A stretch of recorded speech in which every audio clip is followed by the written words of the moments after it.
سوال ہے کیا روزے کی حالت میں لوگوں کو ہنسانے کے لیے اگر کوئی مذاق میں جھوٹ بولتا ہے تو کیا اس کا روزہ صحیح ہوگا یا پھر اس سے اس کے روزے پر اثر پڑے گا؟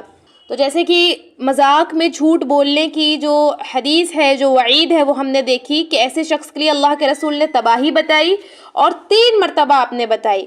تو کیسے یہ چیز روزے کی حالت میں جائز ہو سکتی ہے؟ اصلاً تو روزہ نام ہی ہے اپنے نفس کی تربیت کرنے کا، حقیقتاً روزہ نام ہے اپنے نفس کو ٹرین کرنے کا آنے والے 11 مہینوں کے لیے، کہ اس میں آپ اللہ کے بندے بن کر جئیں، اس میں آپ متقی پرہیزگار بن کر جئیں.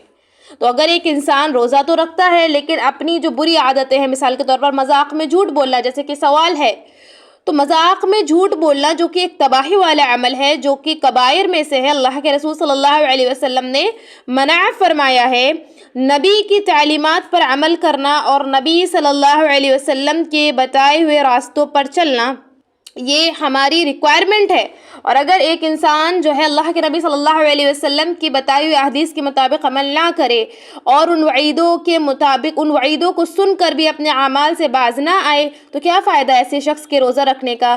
کیا فائدہ اس کے بھوکا پیاسا رہنے کا؟ کیونکہ اصلاً جو روزے کا مقصد تھا تقوی اختیار کرنا، اس کو تو اس نے پہچانا ہی نہیں، اس نے تو اپنے نفس کی تربیت کی ہی نہیں. تو معلوم ہوا اگر ایک انسان روزے کی حالت میں لوگوں کو ہنسانے کے لیے مذاق کے جھوٹ بولتا پھرے تو اس سے اس کا روزہ درست نہیں ہوگا، اس کے روزے پر بہت برا اثر پڑے گا.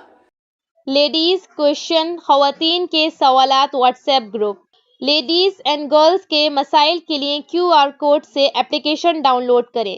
ہمارے گروپ میں ایڈ ہونے کے لیے 8106126040 پر میسج کریں اور تمام کو شیئر کریں. آن لائن اسلامی ٹیوشن بچوں، بچیوں، خواتین اور مردوں کے لیے.